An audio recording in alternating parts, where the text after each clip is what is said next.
Alright, here I'm just going to do two examples of absolute value inequalities, go through the process of solving them. First one, I'm going to use the region method. So for the region method, you take the inequality and you turn it into an equality. And you do this to find the boundaries that you're going to use on the number line to test regions.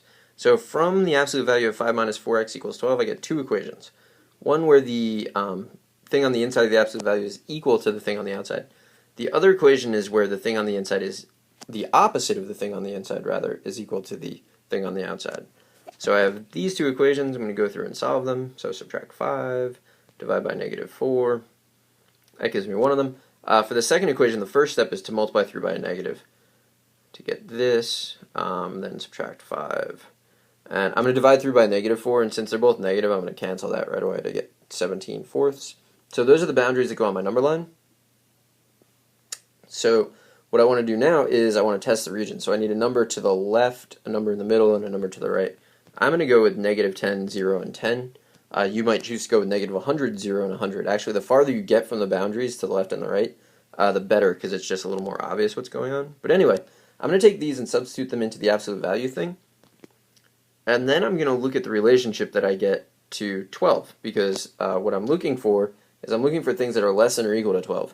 So when I plug in negative 10, I end up with the absolute value of 45, which is 45.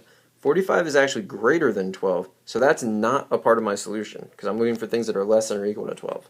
If I plug in 0, I end up with the absolute value of 5, which is 5. 5 is less than or equal to 12, so that counts. And when I plug in 10, I end up with the absolute value of negative 35, which is 35. 35 is bigger than 12, so that is not the relationship I'm looking for, so it's not a part of my solution. So now I can write up well, actually I'm going to graph the solution. So I want things that are less than or equal to 12. So I already know that negative 7/4 and 17/4 make it equal to 12, so those are going to get solid dots on the number line, and then I'm going to shade in between them, because that was the region that tested out correctly. And then I can write out the solution.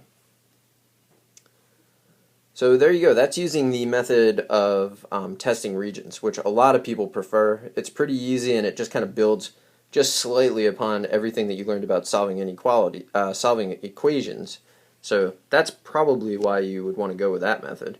I'm going to do another example where instead of testing regions, I'm just going to kind of math it out. If you watched the other video, I referred to this method as that. So I have the absolute value of 9 minus 3x is greater than 8. So I'm going to get two inequalities from that when I peel it apart. One where the thing on the inside by itself holds the relationship, the other where the opposite of the thing on the inside holds the relationship. So I have these two equations.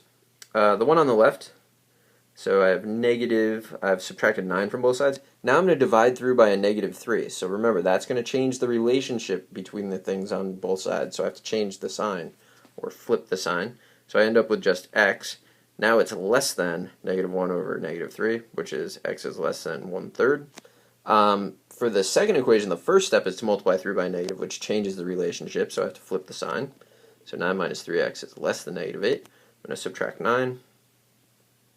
Now I'm going to divide through by negative 3, which is actually going to flip the relationship again. So I'm going to do that. So I end up with x is greater than negative 17 over negative 3. I'm going to cancel that down to just 17/3. And then that's my solution. So it's a little quicker, but maybe a little riskier. So I have that, and that's my solution. So that's just two examples in case you wanted more. So I hope you found them helpful, and good luck.